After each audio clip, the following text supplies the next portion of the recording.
ሲንታ በሕልሟ ማይክልን ስላየችው ደንግጣ እየጮኸች ከእንቅልፏ ባነነች። ማይክልን ያየችው ሲቃጠል ሳይሆን ኒዋሽ ጀርባ ላይ ተፈናጦ ሲጋለም ነበረ። ሰውነቱም በቃጠሎ ምክንያት እንደጠቆረ ሲሆን ፀጉሩ እንደ ችቦ ያበራ ነበረ። ኒዋሽም ሰውነቱ በፍንጥርጣሪዎቹ እንደተመታና ደሙም በዚያ ነጭ ቆዳው ላይ እየወረደ ሲያጨቀየውና ወደ ደማቅ ቀይነት ሲቀየር ይታያታል።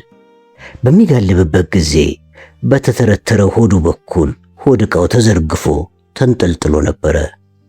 ማይክል የኔ ኮከብ አይቻትልሽ ለምን እሷን አትከታያትም እያለ ጠቆር ባሉ ጣቶቹ ሲጠቁማት እሷም እየጮኸች ማይክል አልቻልኩም፣ ምንም ሌላ አማራጭ የለኝም በማለት ስለመለሰችለት ማይክል ወደ ኋላ ዞር ብሎ እንኳን ሳያያት እየጋለበ በስተደቡብ ያሉትን የአሸዋ ቁልሎች አቋርጦ ሄደ።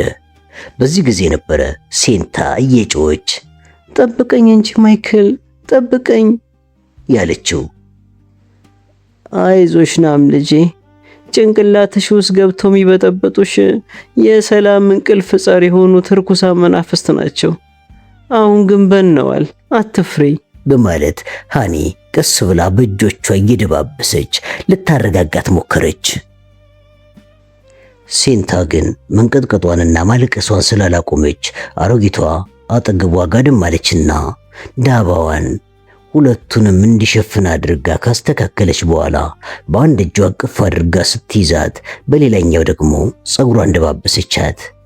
የአሮጊቷ ሰውነት የእንጨት ጭስ፣ የእንስሳት ስብና የዱር ቅጠላ ቅጠል ሽታ ቢኖረውም ሲንታ አልተጸየፈችውም።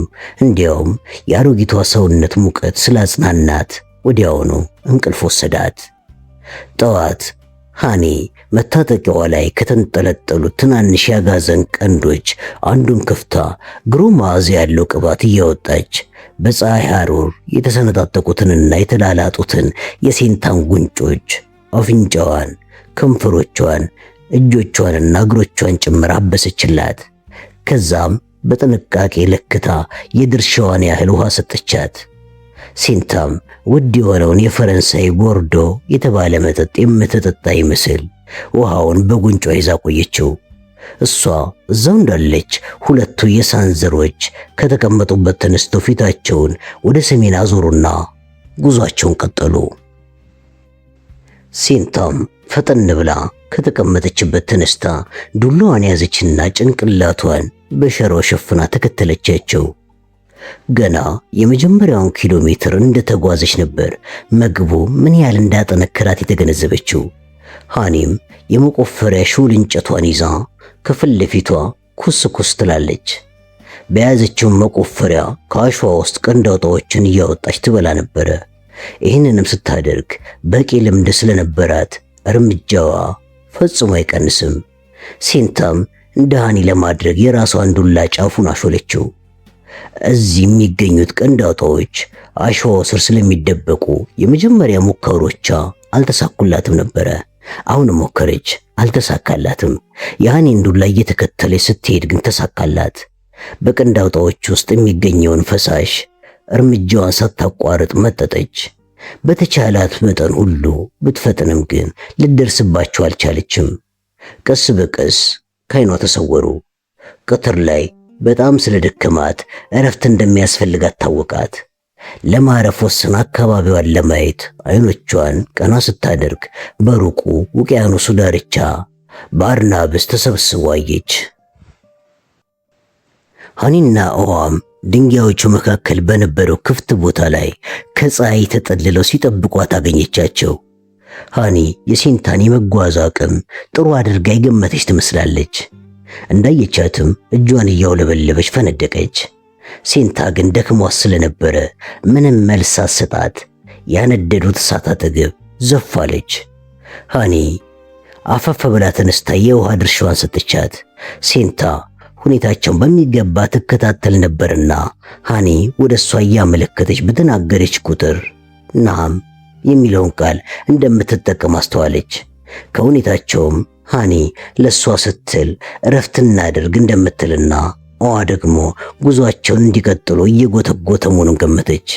ወዲያውኑ ሴንታ ጣልቃ ገባችና ወደ አጭሩ ቡሽማን ጣቷን ቀስራ ኦዋ አለች። ሁለቱም የሳን ዝርያዎች በዚህን ጊዜ በሁኔታዋ ተገርመው ወደ እሷ መለሳሉ። አነጋገሯ ማሳቃቸው። ሃኒ የሴንታን ትክክለኛነት ለመግለጽ የጥሩምባ አይነት ድምፅ እያሰማችና ደረቷን እየመታች ኦዋ ኦዋ አለች። ሽማግሌውም ጮቤ እየረገጠና የራሱን ደረት እየመታ በደስታ ኦዋ ኦዋ እያለ ጮኸ። ሴንታ ጭቅጭቃቸውን ላለመስማት ብላ ነበርና እንደዚህ ያደረገችው ሐሳቧን በፍጥነት ወደምትረዳላት አሮጊት ጣቷን ቀስራ ያለምንም ችግር ሃኒ አለች እንደ መጠየቅ እያለች። ከዛም የራሷን ስም ለማስተዋወቅ ከአንዴም ሁለቴ ሞከረች። ሐሳቧን እንዳልተረዱላት ስለተገነዘበች በሶስተኛው ጊዜ ሙከራዋ በእጇ ደረቷን ይዛ ሴንታ አለች።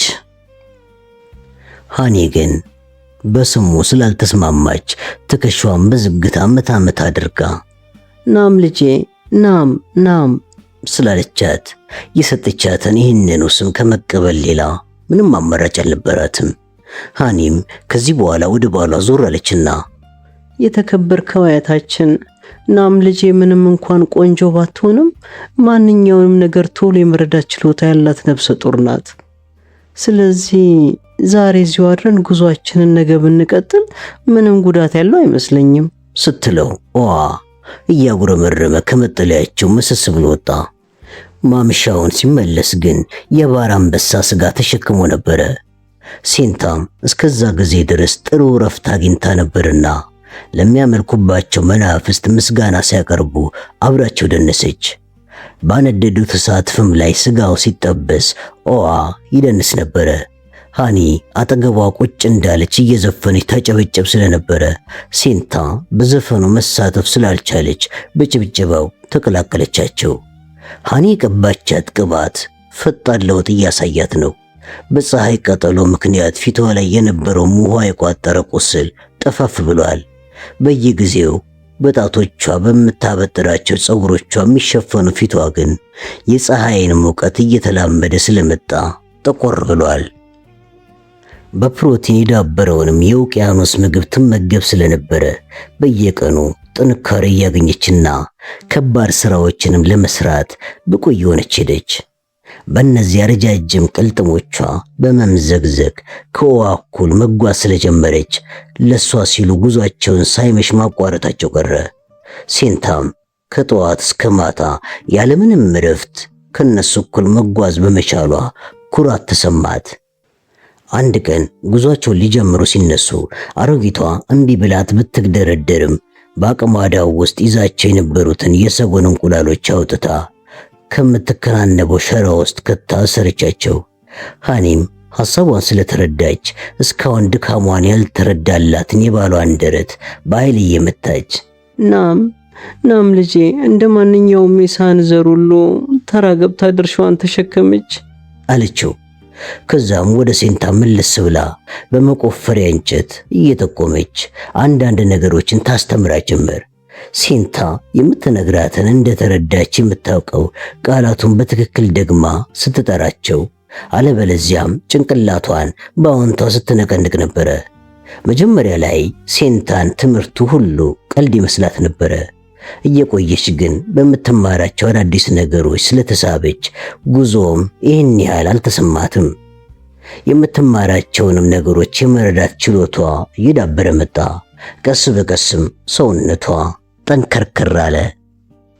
ወደ ሰሜን ጉዟቸውን በቀጠሉ ቁጥር አሸዋማ ተራሮቹ እየቀነሱ ስለመጡ ለጥ ያለ ደረቅ መሬት ማየት ጀመሩ።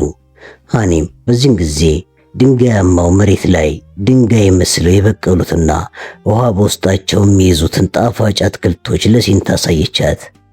እነዚህን ተክሎች ቆፍረው ሲያወጧቸው ስራቸው ኳስ ያካክል ነበረ። ሃኒ የስሮቹን ቆዳ በድንጋይ ከገፈፈች በኋላ ወተት የሚመስለውን ጭማቂያቸውን እየጨመቀች ጠጣች። በቀረውም ልጣች ፊቷን፣ እጆቿንና እግሮቿን ስታባብስ በፊቷ ላይ ደስታ ይነበብ ነበረ። ወዲያውኑ ሴንታም እሷ እንዳደረገችው ማድረግ ጀመረች። ጭማቂውን መጠጣት እንደጀመረች ቢመራትም ከውሃው ይልቅ ጥሟን እንደቆረጠላት አወቀች። በለጣጩም ሰውነቷን ስታባብሰው በፀሐዩ በጨውና በነፋሱ ደርቆ የነበረው ቆዳዋን አወዛው። ንጹህ እንዲሆንና እንዲለሰልስ ስለረዳትም ከአደጋው ወዲህ አስባለት ማታቀው አካሏን እንድታሰማምረው አስታወሳት። ያን ማታ በእንጨቶች ላይ ሰክተው የጠበሷቸውን ትንንሽ አሳዎች ከበሉ በኋላ ሴንታ ቀጫጭን ንጹህ የእንጨት ስንጥሮችን ለቅማ እንደ ማበጠሪያ ለመጠቀም በእሳት ለበለበቻቸው። ሃኒ ከሷ ትይዩ ሆና የምታደርገውን ትመለከት ነበርና ያሰበችው ስለገባት ከነበረችበት ተነስታ ወደ ሴንታ ሄደች። ፀጉሯንም ለሁለት ከፍላ እየጠላለፈች ሹሩባ ሰራቻትና ተኙ።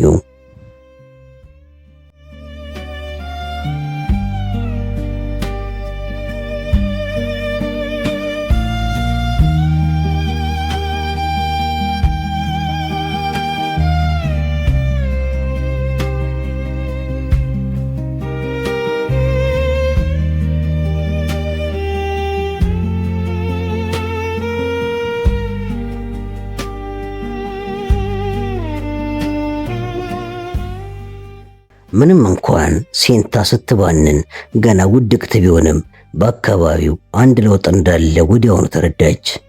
አካባቢውን ቁልጭ አድርጎ አያሳይ እንጂ እሳቱ እየነደደ ነበረ። የሃኒና የውሃ ድምፅ ሩቅ ሆነው የሚነጋገሩ ይመስል እየተቆራረጠ ይሰማል። አየሩም እርጥበት ስላዘለ ይቀዘቅዛል።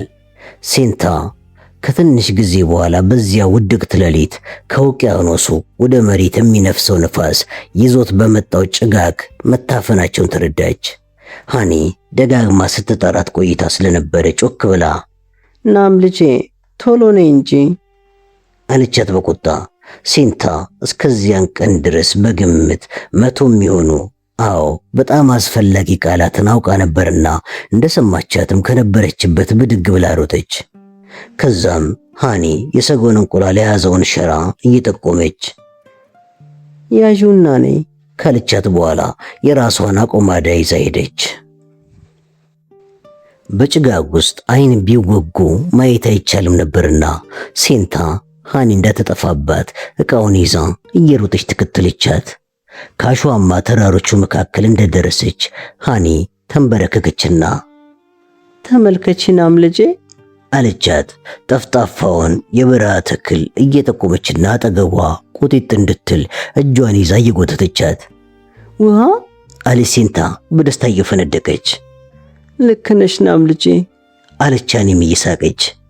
በአየር ውስጥ ያለው እርጥበት በቅጠሎቹ አማካኝነት ወደ ፈሳሽነት እየተለወጠ ቅጠሎቹ መካከል ይጠራቀምና በአጫጭሮቹ የተክሉ ግንዶች አማካኝነት ወደ ስሮቹ ይገባል። ሴንታም እነዚያ ኳስ የሚያካክሉ ስሮች ፈሳሽ በውስጣቸው የሚያጠራቅሙት በዚህ አይነት ሁኔታ እንደሆነ ስለተረዳች በጣም ተገረመች። ፀሐዩ አፍታም ሳይቆይ ትወጣለችና ፈጠን በይ አለቻትና ሃኒ ከተንበረከከችበት ተነስታ ባዶ ከነበሩት የሰጎን እንቁላሎች አንዱን ግጣሙን ከፈተችው። አነስ ባለ የለምድ ቅዳጅ ቅጠሎቹ ላይ የተቋጠረውን ውሃ እየነከረች በጥንቃቄ እንቁላሎች ጨመቀችው። እንደዚህ በምታደርግበት ጊዜ ሴንታ አጠገቧ ሆና ታያት ነበርና ለሷም ለስላሳ የለምድ ቅዳጅ ሰጣት። አንቺም እንቁላሎቹን ውሃ ሙይባቸው ስትላዘዘቻት ሴንታም ከአሮጊቷ ባላነሰ ቅልጥፍናና ፍጥነት እየሰራች ነበረ። ከአንዱ ተክል ወደ ሌላው እየተዘዋወሩ እንቁላሎቻቸው ውስጥ ውሃ ሲሞሉ አሮጊቷ መናፍስቱ ውሃ የያዘውን ጭስ ወደኛ መላካቸው በእውነት ያስገርማል። ምድራዊ ገነት እየተባለ ከሚጠራው ቦታ ለመድረስ ከአሁን በኋላ ያለው ጉዞ ይህን ያለም አስቸጋሪ አይሆንብንም። ውሃ ያዘለው ጭስ ባይመጣ ኖሮ ግን ጠፍተን እንቀር ነበረ። እንጠፋ ነበረ። አሁን ግን ጉዟችን እየተሳካ ነው። እንዳውም ናም ልጄ ምናልባት ልጅሽ የሚወለደው ምድራዊ ገነት በሚባለው ቦታ ላይ ሊሆን ይችላል። እንዴት የሚያስገርም አጋጣሚ መሰለሽ! ምክንያቱም ከዚያ በኋላ ልጅሽ በመናፍስቱ የሚሰጠው ዘላለማዊ የሆነ ልዩ ምልክት ስለሚኖረው ከአዳኞች ሁሉ የበለጠ አዳኝ፣ ከዘፋኞች ሁሉ የበለጠ ዘፋኝ፣ ፈጣን ዳንሰኛና እድለኛ ሰው ይሆናል እያለች ታጫውታት ነበር። የተናገረችው አንዱን ባይገባትም ሴንታን የአሮጊቷ አነጋገር ስላረጋጋት ሳቀች። ሃኒ፣ በእውነቱ ይህን አስፈሪ ምድራቸውን እየጠላሁት ነው። ማይክል የነገረኝና በመጽሐፍት የተጻፉት አስደናቂ ነገሮች የሉም። በጣም የጓጓውላቸውን ነገሮች እንደጠበቅኳቸው ሆነው አላገኘዋቸውም እያለች በፈረንሳይኛ ለማስረዳት ስትሞክር ሃኒ በርጥቡ የለምድ ቅዳጭ እንቁላል ውስጥ መጭመቋን አቁማ ትኩር ብላ ታያት ነበረ። ሴንታ ግን ንግግሯን በመቀጠል ይኸውልሽ፣ የአፍሪካን ምድር ከረገጥኩ ጀምሮ ስቄ አላውቅም ነበረ።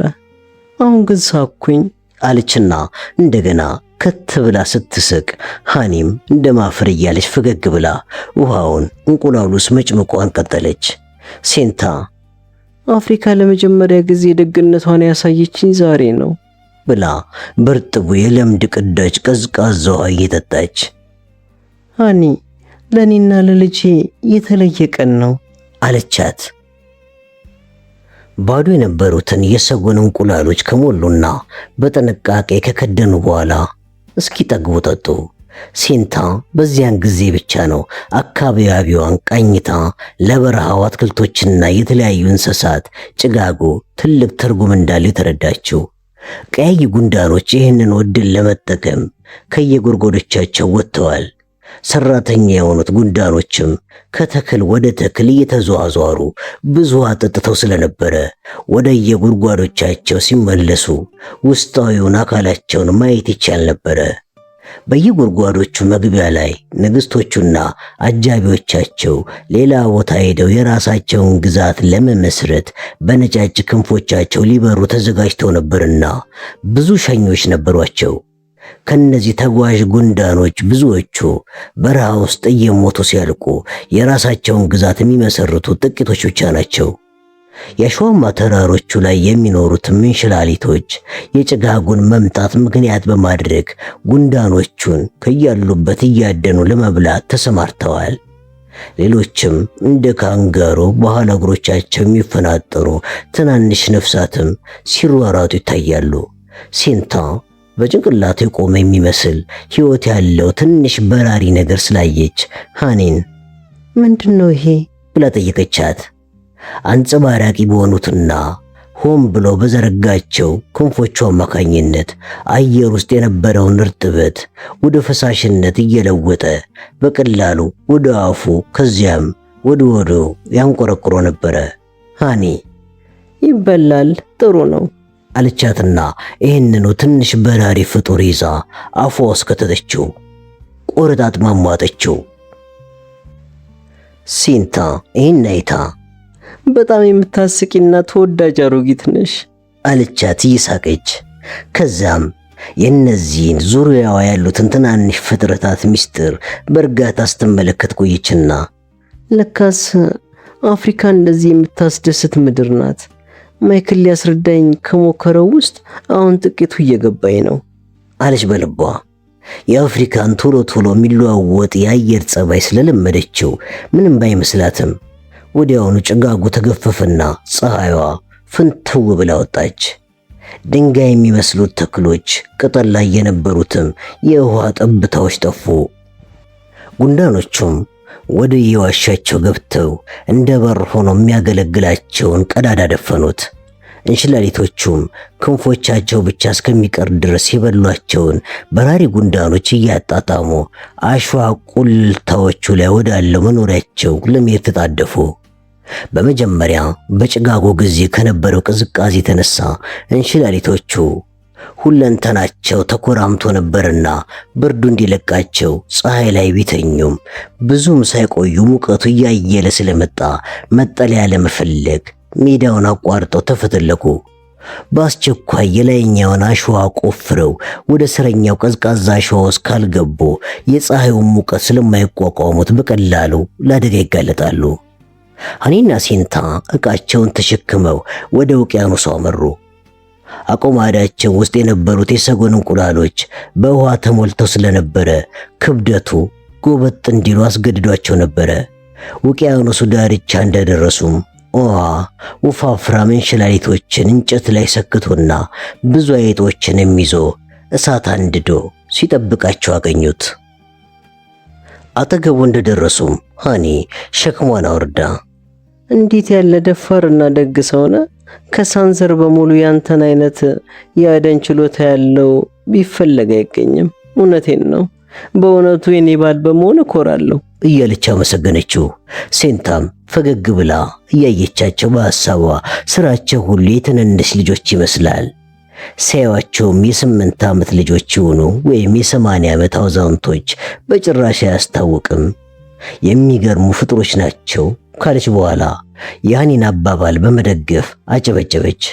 ከዛም የተማረቻቸው ቃላትን በመወርወር ጥሩ ሰውነ፣ የልብ አውቃነ ስትል ሽማግሌውን የኩራት ስሜት ተሰማው።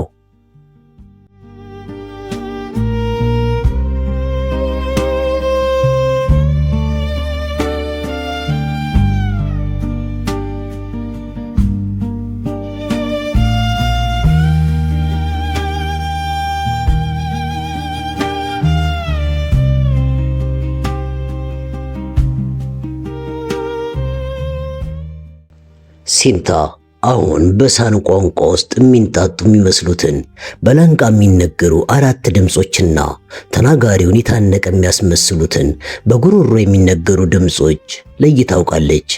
ይህም ቢሆን በንግግር ላይ የተለያየ አይነት የድምጽ መለዋወጥን ይፈጥር ስለነበረ እነዚህ ልዩነቶችና የአባባል ዘዴዎች ለማወቅ የተቻላትን ያህል እየጣረች ነው። እንደ ሴንታ ከወደ ምዕራቡ ዓለም ለመጣ ሰው ቋንቋው በጣም አስቸጋሪ ነው። እንዲያውም እሷ ይሄ ቋንቋ ከነመኖሩ የሚያወቀችው እነሱን ካገኘች ወዲህ ነበረ።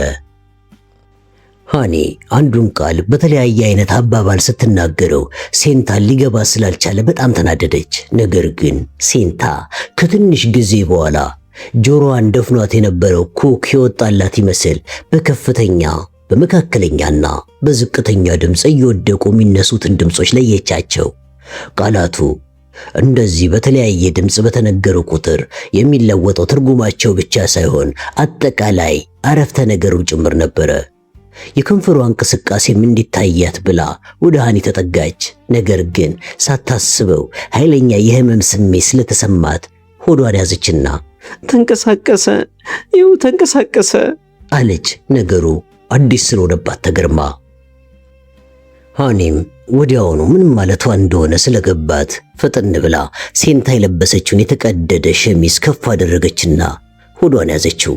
ሆዷም ውስጥ የሚንቀሳቀስ ነገር እንዳለ ስለተሰማት ንኪው እንደሚዳህያን የሚራገጠው አለቻት ጮክ ብላ። ከደስታዋም ብዛት የተነሳ እንባዋ ከሳቋ ጋር ተቀላቅሎ ፊቷን አለበሰው። እንደዛ እየሳቀችና እያነባች ኃይለኛና ጀግና ነው ሽማግሌው አያታችን ናንከው አለችው። እንደዚህ አይነቱን ግብዣ መቃወም አልቻለም። ሴንታም ምንም እንኳን ቀሚሷ ገጯ ድረስ ተገልቦ የታችኛው የሰውነት ክፍሏ ራቁቷን ቢሆንም ሽማግሌ ሆዷን ሲነካት አላፈረችም፣ ተሳቃም ሰብሰብ አላለችም። ረጋ ባለ አነጋገር በእውነት ከሆነ ይህ የወደፊቱን ጉዟችንን መቃናት ያበሰረልን ሕፃን ስለሆነ ዕለቱን እየደነስኩ ማክበር አለብኝ አለና ተነስቶ ገና ላልተወለደው የሴንታ ልጅ በጨረቃዋ ብርሃን አድማቂነት ተውረገረገ።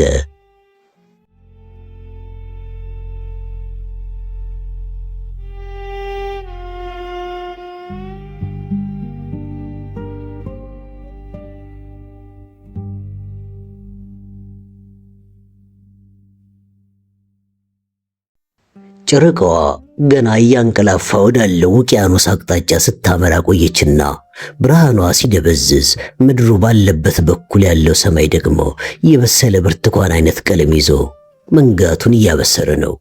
ከትንሽ ጊዜ በኋላ ሴንታ ነቃችና ሁለቱን እርጅና የተጫጫናቸውን ሰዎች ከጠፋው እሳት አጠገብ ፍንግልግል ብለው በማየቷ በጣም ተገረመች። ፀሐይዋ ከመውጣቷ በፊት እንደተለመደ ጉዟቸውን የሚጀምሩ ስለመሰላት ከዛ በፊት ራሷን ለጉዞ ለማዘጋጀት ፈጥና ተነሳች። ከሰፈሩበት ቦታ ብዙም ሳትርቅ አረፍ አለችና የለበሰችውን አውላልቃ ውቅያኖስ ውስጥ ገባች። ምንም እንኳን ውሃው ስለቀዘቀዛት ብትጨነቅም ሰውነቷን በአሸዋ እያሸች ሙልጭ አድርጋ ታጠበች። በመጨረሻም ልብሶቿን ባልደረቀው ገለዋ ላይ ለበሰቻቸውና እየሮጠች ወደ ሰፈሩበት ቦታ ተመለሰች። ሁለቱ እርጅና የተጫጫናቸው ሰዎችም በዳባቸው ተጀቡነው እንደተኙ ስላገኘቻቸው ሲንታ ደነገጠች። ከትንሽ ጊዜ በኋላ ግን ሃኒ እያሳለች ስትገላበጥ በማየቷ ፈገግ ብላ ጎሽ ነፍሳቸው አለ አለችና ዕቃዎቿን መሰብሰብ ጀመረች። አዘውትራ ቀድማ ተነስታ የምትቀሰቅሳት ሃኒ ዛሬ ዝም ብላ በመተኛቷ ግር ብሏታል። ይግረምሽ ብላም ተገላብጣ በእንቅልፍ ልቧ የሆነ ነገር አጉተመተመችና በዳቧ ተጠቅልላ ተሸፋፈነች። ከተናገረችው ሴንታ የሰማችው ቆዩ፣ እረፉ፣ ተኙ የሚሉትን ቃላት ብቻ ነበረ። ነገሩ እንቆቅልሽ ስለሆነባት የተዳፈነው እሳት ላይ እንጨት ጨምራ አቀጣጠለች። ከዛም ሙሉ ጤና ጥንካሬ ስላላት ብቻ ሳይሆን ጉዟቸውን መቀጠል እንዳለባቸው ታውቅ ነበርና እንጓዛለን እንዴ ስትል በሳን ቋንቋ ጠየቀች። ሃኒም በዚህ ጊዜ በግማሽ እንቅልፍ ላይ እንዳለች አለመጓዛቸውን ለመግለጽ እጇን እያወዛወዘች አይ ዛሬ ሳንጓዝም ሲመሽ ጨረቃ እንደወጣች መንገድ እንጀምራለን አለች በተቆራረጠ አነጋገር ወደ አሸዋማ ተራሮቹ እያመለከተች። ወደ የብሱ ነው የምንሄደው በማለት ሲንታ ለማረጋገጥ ጠየቀቻት።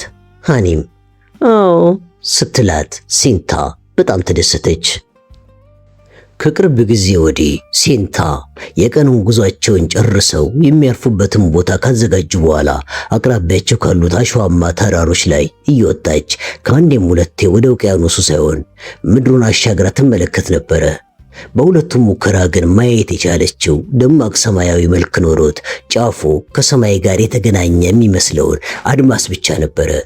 ሲንታ ጉዟችንን የምንጀምረው አሁን ነው እንዴ እያለች በጉጉት መልሳ መላልሳ ስትጠይቅ ኦዋ የፌዛ አይነት ሳቅ እየሳቀ ከተኛበት ተነስቶ እሳቱ ዳር ተቀመጠና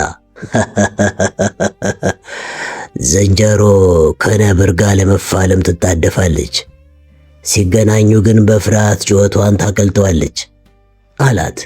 ሃኒ አንዴ በግልምጫ አነሳችውና ወደ ሴንታ ዞር ብላ ዛሬ ቀኑን ሙሉ ረፍት አድርገን እንውልና ሲመሽ ነው ጉዟችንን የምንጀምረው።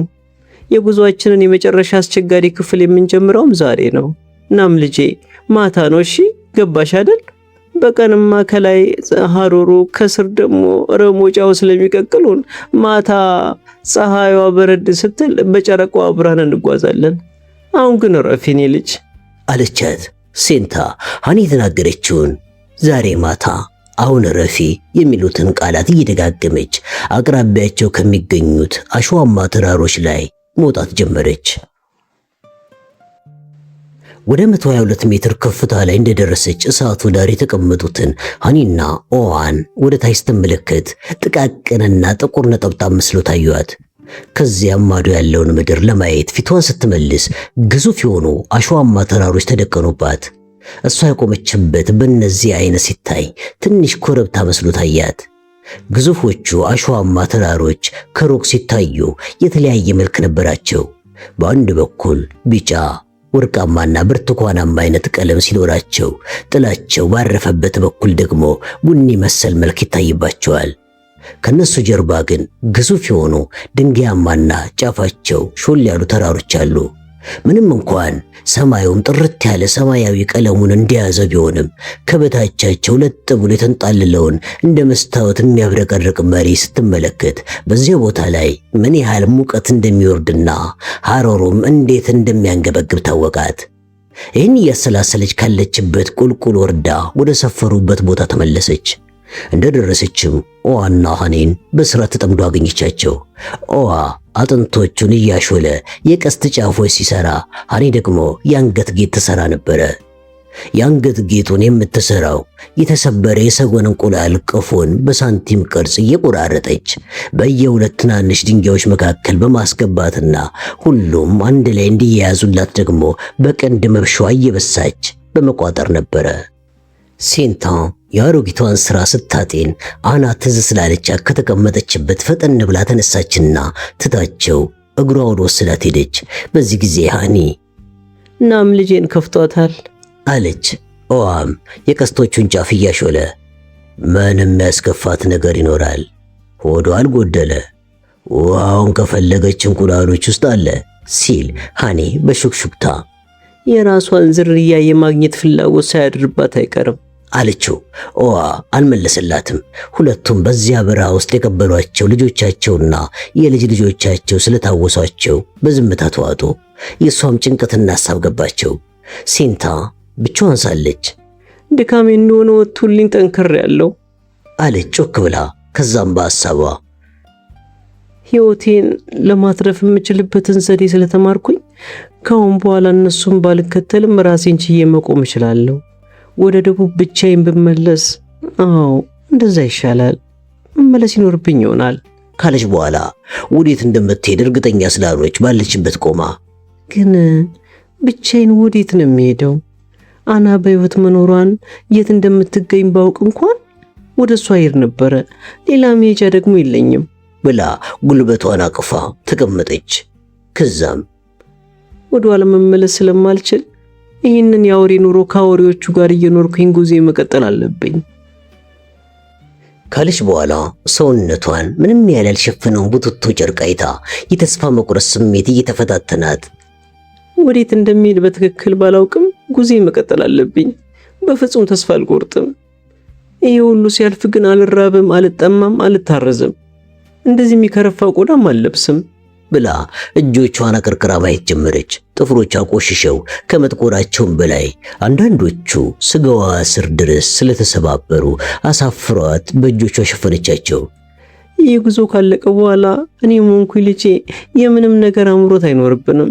የሚያስፈልገን ነገር ሁሉ ይኖረናል በማለት ለራሷ ቃል ገባች። ሴንታ ይህን ሁሉ ስታውጠንጥን ሰዓቱ ሄዶ ነበረ። ከአሸዋማ ተራሮቹ ስር ወደ ማረፊያ ቦታቸው የተመለሰችው ከቀትር በኋላ ነበረ። ሃኒም ልክ እንዳየቻት የትንሽ ጦጣ በመሰለ ድምፅ ሰላምታ ስለሰጠቻት ሴንታ የተለየ አይነት የፍቅር ስሜት የሰራ አካላቷን ወረራትና የምወድሽ ሃኒ፣ የቀረሽኝ አንቺ ብቻ ነሽ አለች ቀስ ብላ ለሷ ብቻ በሚሰማ ድምፅ። በዚህን ጊዜም አሮጊቷ ከተቀመጠችበት ተነሳችና ሰርታ የጨረሰችውን የአንገት ጌጥ በእጆቿ ይዛ ወደ እሷ ተጠጋች። ከዛም ተንጠራርታ በጭንቅላቷ በኩል አጥልቃ አንገቷና ጡቷ አካባቢ አስተካከለችላት። በዚህ ጊዜ ሴንታ በጣም ቆንጆ ነው ሃኒ አለች ጉርነን ባለ ድምፅ። ከዚያም አመሰግንሻለሁ ሃኒ፣ በጣም ቆንጆ ነው ብላ ማልቀስ ጀመረችና አውሬዎች እያልኩኝ ስሰድባችሁ ነበር። እባክሽን ይቅርታ አድርጊልኝ። ያንቺና የአና ጸባይ በጣም ተመሳሳይና የሚወደድ ነው ካለች በኋላ ተንበርክካ ሃኒን ሙሉ ለሙሉ ቅፍ አድርጋ ያዘቻት። ለምንድን የምታለቅሺው ሲል እሳቱ ዳር የተቀመጠው ኦዋ ጠየቃት። ደስ ስላላት ነው አለችው ሃኒ። እንኳን ለማልቀስ በቂ ምክንያት አይሆንም። ይልቅስ ልጅቱን የጨረቋ ጮራ ሳያውጋት የቀረ አይመስለኝም። ለዚህ ነው ብዙ የምታስበውና አንዳንዴም እንዳወር የሚያደርጋት አለና ኦዋ ከተቀመጠበት ተነስቶ ለምሽቱ ጉዞ መዘጋጀት ጀመረ።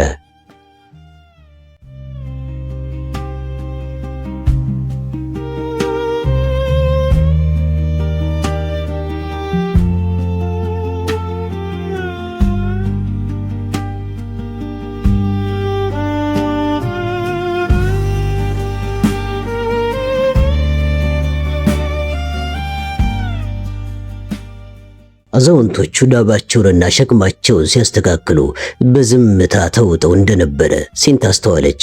ሃኒ ወደ እሷ ተጠግታ አቁማዳዋና ከሸራው ጨርቅ የሰራቻቸውን ጫማዎቿን በደንብ መታሰራቸውን ስትመረምር ሴንታ የጉዞ ዝግጅት ይህን ያህል ጥንቃቄ የሚያሻው በመሆኑ በጣም ተገረመች። የምሽቱ ጉዞ የሚዘወተር አይነት ባለመሆኑ ለጊዜው ግር ይላል። አሸዋማ ተራሮቹ ላይ የጨረቃዋ ብርሃን ሲያርፍባቸው እየተፍለቀለቁ ብራማና ደብዘዝ ያለ ሐምራዊ ቀለም እያንጸባረቁ ቀረብ ብለውና ረጃጅም መስለው ይታያሉ። በእነሱ መካከል ያሉት ሸለቆዎች ጸጥታ ሰፍኖባቸዋል። ከበላያቸው ያሉት ኮከቦችና ጨረቃዋ ግን በጣም ቀርበውና ደምቀው ይታዩ ስለነበረ ለሴንታ አዲስ ነገር ሆነባት። የበሰሉ ፍሬዎችን ከዛፍ ላይ እንደሚያወርድ ሰው እየዘለለችና እጇን ወደ ላይ እየዘረጋች ልታራግፋቸው ተመኘች። ውቅያኖሱም ከዓይናቸው እየራቀ ስለሄደ ትውስታው ብቻ አብሯቸው ቀረ። ቢጫማ እርጥብ አሸዋ ላይ ሲራመዱ ይሰማቸው የነበረው ለስላሳ ድምፅ አሁን ባይሰማቸውም ከውቅያኖሱ የሚነፍሰው ቀዝቃዛ ነፋስ ግን አልተለያቸውም ነበረ። ሸለቆን ተከትለው እየተጓዙ እንዳሉ ጨረቃዋ ከአናታቸው በላይ ስትውል ሴንታን በድንገት ወበቃት። የውቅያኖሱን ቀዝቃዛ ነፋስ ሽውሽውታ የለመደው ገላዋ እንደዚህ ያለውን ወበቅ መቋቋም ስላልቻለ ደንግጣ ሳግ ይተናነቃት ጀመር። ሃኒም ወበቅ ጀመረ ማለት ነው አለች በለሆሳስ። ያን ቦታ ካለፉ በኋላ ግን አየሩ እንደገና በጣም ስለቀዘቀዘ ውርጩ ውስጧ ገብቶ ያንሰፈስፋት ጀመር። በዚህ ጊዜ ሴንታ የለበሰችውን ዳባ ወደ ጫንቃዋ ሳብ በማድረግ በጥንቃቄ አስተካከለችው። አንድ ረጅም አሸዋማ ተራራ አጠገብ እንደደረሱም ተከትለውት የሚጓዙት ሸለቆ ተራራውን ዞሮ ስለሚያልፍ እነሱም ተከትለውት ዞሩ። በዚህም ጊዜ በረሃው ሞቃት አየሩን እንደገና ስለተነፈሰባቸው ሃኒ ናም ልጄ ካጠገቤ አትራቂ አለቻት። ሃኒ ይህም ብትላትም የሰራ አካላቷ በወበቅ ስለተከነ በላብ ተጠመቀች። በእሳተ ገሞራ ፍንዳታ ወቅት እየቀለጠ በሚፈሰው ድንጋይ ላይ የምትራመድ መሰላት። እኩለ ሌሊት ላይ ወበቁ እየባሰ ሄደ። የምትመገው አየርም ወበቁ ሰውነቷን ስለሚያሳርረው የምትተነፍሰው የእራሪ ጭስ ሲትወለጎል ተሰማት። ስቃዩ ስለበዛባቸው ውሃ ለመጠጣት ለአጭር ጊዜ አረፋሉ። ሴንታ የሰጎን እንቁላሉን አንስታ ለመጠጣት ወደ አፏ ስታስጠጋው ሃኒና ኦዋ ሳያስጠነቅቋ ስለቀሩ ውሃውን የምታባክነው መሰላቸውና አይኗን ያያዋት ነበረ። ብዙ ከተጓዙ በኋላ ሰማዩ ወገግ ማለት ሲጀምር ኦዋ የእርምጃውን ፍጥነት ቀንሶ በተደጋጋሚ በዓይኖቹ የሸለቆን ዙሪያ ቃኘ። ቀኑን አርፈው የሚያሳልፉበትን ቦታ እየመረጠ እንደሆነ ግልጽ ነበረ። በመጨረሻም የመረጡት ቦታ ከአንዱ አሸዋማ ተራራ ስር ስለነበረ ወደዛው አምርተው ዕቃዎቻቸውን ከጫንቃቸው ላይ አውርደው ተመቻችተው አረፉ። እሳት የሚያቀጣጥሉበት እንጨት በአካባቢው ስላልነበረ ሃኒ በቅጠል ጠቅልላ ይዛቸው ከነበሩት የደረቁ ዓሳዎች አንዱን ለሴንታ ሰጥቻት። ሴንታ ግን በጣም ደክሟትና ወብቋ ስለነበረ ዓሳውን ብትበላው የበለጠ ውሃ ስለሚያስጠማት ፈራች። የድርሻዋን ያህል ከሰጎን እንቁላል ውስጥ ከጠጣች በኋላ በመሰላቸት አይነት ከተቀመጠችበት ተነስታ ትንሽ እልፍ ብላ እንደሄደች ሃኒ አይሆንም በማለት ጌጮች ወደሷ መጣች። እንደ ጭልፋና ሳህን ትገለገልበት የነበረውን ቅል በእጇ ስለያዘች ሴንታ ምንነቱን ባለማወቋ ግር አላት። ሃኒ ቅሉን ወደ እግሮቿ መካከል እየገፋች ይኸውልሽ በዚህ ተገልገይ ብትላትም ሴንታ ግን ምን ማለቷ እንደሆነ አልገባትም። አሮጊቷም ብስጭት እንደማለት ብላ ቅሉን ራሷ እግሮች መካከል ካስቀመጠችና ውስጡ ከሸናሽ በኋላ እስኪ አንቺም ውስጡ ሽኚ አለችና ቅሉን ሰጠቻት። ሴንታም በዚህን ጊዜ እያፈረች እንዴ ሃኒ ሰው ፊት አይሆንም በማለት ተቃወመች። ሃኒ በዚህን ጊዜ ኦዋን ጠራችውና ና ለልጅቷ አሳያት ስላለችው እየተነጫነጨ ትዕዛዟን ፈጸመ። ሀፍረቱ ባይለቃትም ሴንታ በእነሱ ግዴለሽነት እየተገረመች ለመሆኑ ምን ያህል ነው የሚበቃው በማለት ሃኒን ጠየቀቻት። ሃኒ ግን ጥያቄዋን ችላ ብላ በይ እንጂ እሺ በይ እያለች ቅሉን ወደ እሷ ስላስጠጋችው ሴንታ ተሸፈነች። ሁለቱ እርጅና የተጫጫናቸውም ሰዎች ጮክ ብለው ስላበረታቷት ፊቷን አዞረችና የእሷንም ድርሻ ተወጣች። ሸንታ እንደጨረሰችም ሃኒ በአሸናፊነቷ እየተደሰተች ቅሉን አነሳችና ናም ልጄ ቶሎ በይ ፀሐይዋ የወጣች ነው አለቻት። ከዚያም ቀኑን ሙሉ ተኝተው የሚውሉበትን ጉድጓድ እንዴት እንደሚቆፍር አሳየቻት። ፀሐይዋ በእነሱ ትይዩ ያለው አሸዋማ ተራራ ላይ ማረፍ ስትጀምር ሙቀቱ በተወለወለ የነሐስ መስታወት ላይ ያረፈ ይመስል ወደ እነሱ ስለተንጸባረቀ በፊት ጋደም ብለውበት ከነበረው ጥላማ ቦታ እያፈገፈጉ አሸዋውን ቆፍረው ለራሳቸው ወዳዘጋጁት ጉድጓድ ውስጥ ገቡ። ፀሐይዋ ወደ አናት በሄደች ቁጥር ጥላውም እየደበዘዘ ሄደ። ሙቀቱም እያየለ ስለመጣ ነጸብራቁ ተራሮቹን የሚደንሱ ሲያስመስላቸው፣ አሸዋውም ድምፅ ስለነበረው የሚያቀነቅን መስሏል። በረሃውም የሚርገበገብ ስለሚመስል ግዙፍ የሙዚቃ መሳሪያ በመቃኘት ላይ ያለ ይመስላል። እንደ ሙዚቃ ቃና አንዴ ከፍ መልሶ ደግሞ ዝቅ አልፎም ስልምልም ብሎ ይነሳና ለስለስ ብሎ እንደ መንቆርቆርም ይቃጠዋል። እንደዚህ ወጥቶ እየወረደ ርቆ እየደመቀ ሲቀያየርም ቃናው ልብን ይሰውራል። ሃኒ ቀስ ብላ አሸዋው እየዘፈነ ነው ስትል ሴንታ ወዲያውኑ ጆሮዋን አሸዋ ላይ ተከለችና የበረሃውን አስደናቂ ሙዚቃ በተመስጦ አዳመጠች። ሐሩሩ እየከፋ ረሞጫው እያንገበገበ ሲሄድ ሴንታ ሁለቱ የሳን ዝርያዎች ሲያደርጉ እንዳየችው ፊቷን በሸራው ሸፈነችው። ወበቁ እንቅልፍ ሊያስወስዳት ስላልቻለ ግን ያለችበትን በረሃ እንደ ሙዚቃ የምታዳምጠውንም የበረሃ ቃና እንደ ውቅያኖስ ድምፅ ቆጥራ በሐሳቧ እየጠለቀች ለመንሳፈፍ ሞከረች። ሆኖም የሚወርድባት ዋይና የሚነሳው ሐሩር በአንድነት ስላንገበገቧት መድረሻ አጣች። ሴንታ እዚያው እንደተጋደመች የሰራ አካላቷ በጦር እንደሚሸቀሸቅና ሁለንተናዋ ትክን እንዳለ ሁሉ አፏን ከፍታ ማቃተት ጀመረች። ቁና ትተነፍስ ስለነበረ ትንፋሿ ጉሮሯን የሚቧጥጠውን የውስጥ አካሏን ጥንካሬ የሚያሟጥጥባት ስለመሰላት ወበቁ ከዚህ ባሰ አይግልም። አዎ ያውንም ከፍተኛ ጉለት ደረጃ ላይ ደርሷል። ከእንግዲህ እየቀዘቀዘ መውረጃው ነው፣ ይቀዘቅዛል እያለች ራሷን ታጽናና ነበረ። የሴንታ ግምት ግን ትክክለኛ አልነበረም። ሐሩሩ እየበረታ ረሞጫውም እየጋለ ስለሄደ በረሃው እየተሰቃየ እንደሚጮህ አውሬ ያንቋርር ጀመር። ሴንታም ብትገለጥ ዓይኗ የሚጠፋ ስለመሰላት ፈርታ እንደተሸፋፈነች ቆየች። ከትንሽ ጊዜ በኋላ አሮጊቷ ስትንቀሳቀስ ስለሰማች በትንሹ የተሸፈነችበትን ሸራ በአንድ ጎን ገለጥ አደረገችው። ሃኒ የሸኑበትን ቅል ውስጥ አሸዋ ጨምራ ከሽንታቸው ጋር ከቀላቀለችው በኋላ በሽንታቸው በቦካው አሸዋ የሴንታን ሰውነት ቀባችው።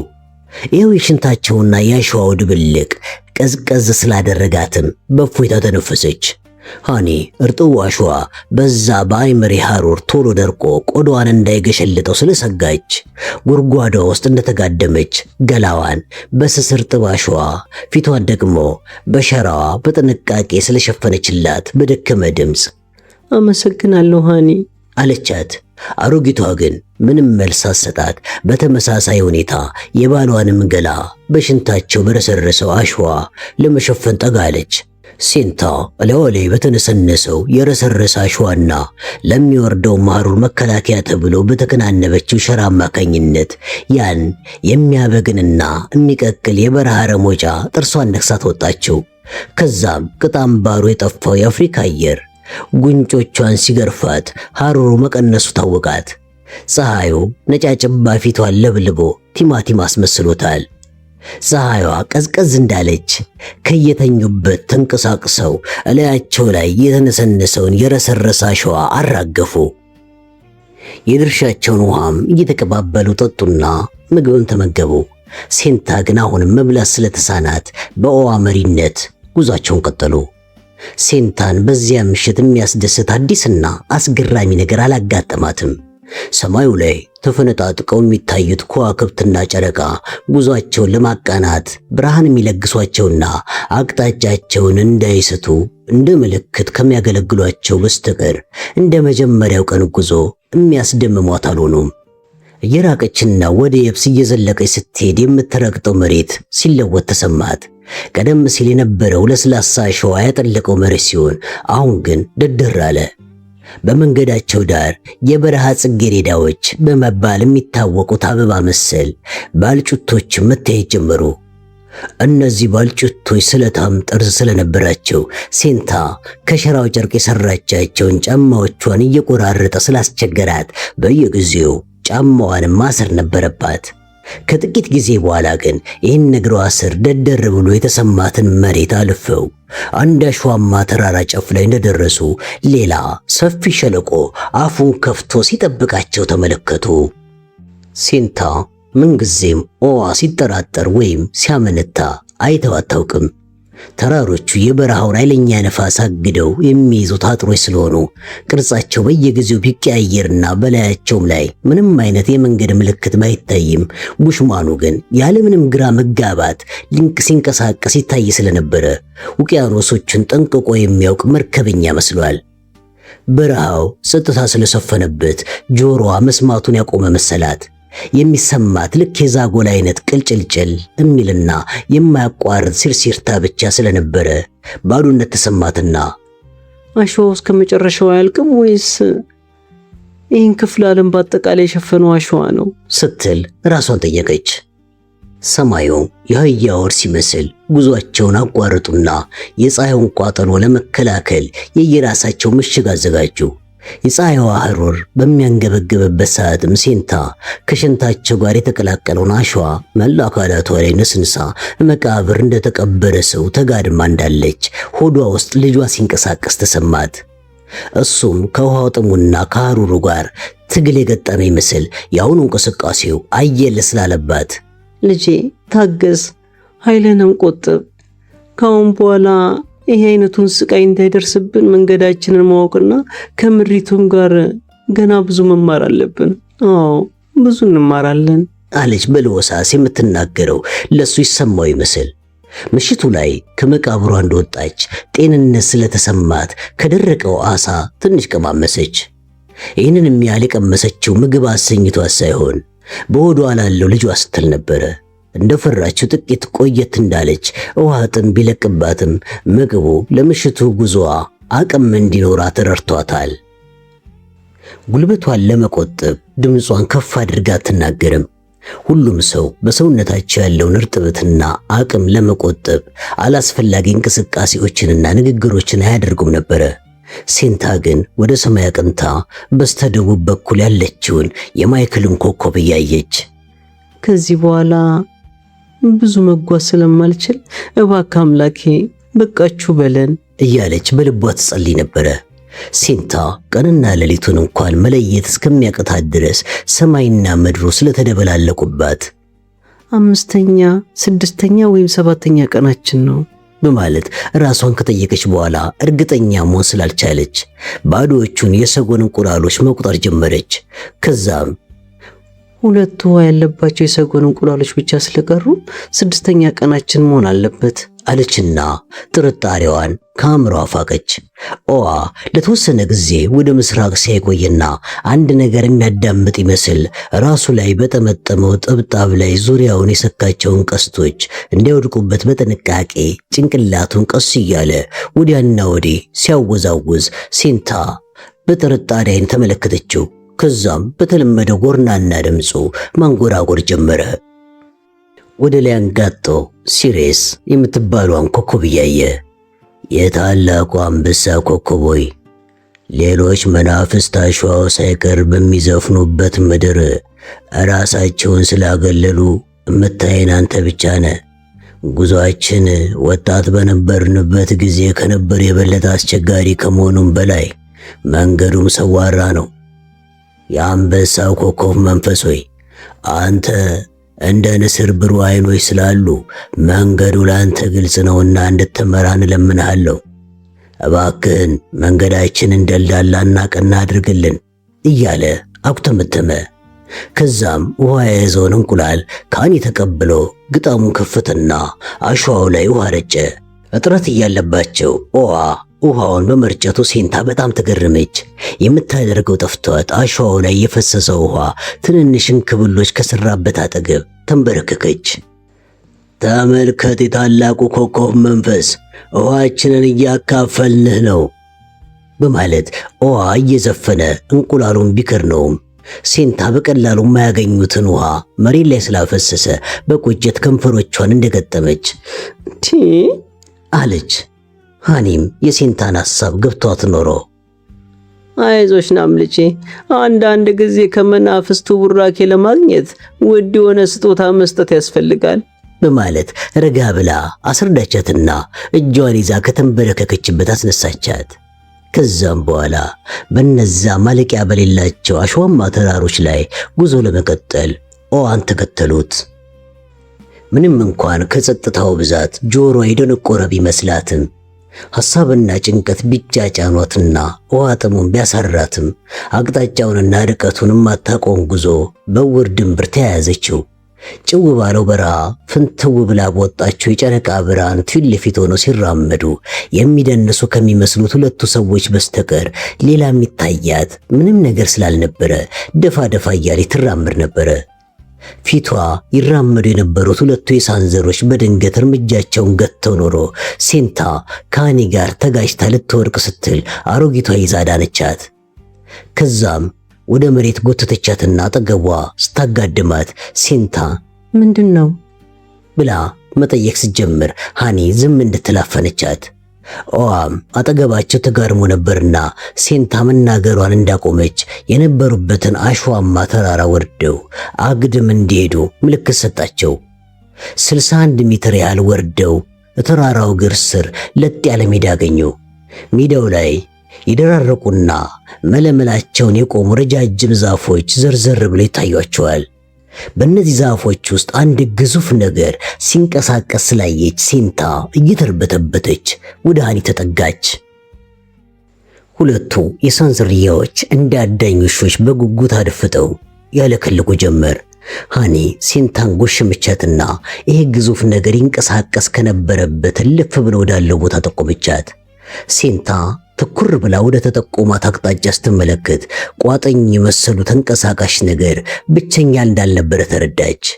አንድ ላይ ስትቆጥራቸው 5 ሆኑ። ለካስ አጋዘኖች ነበሩ።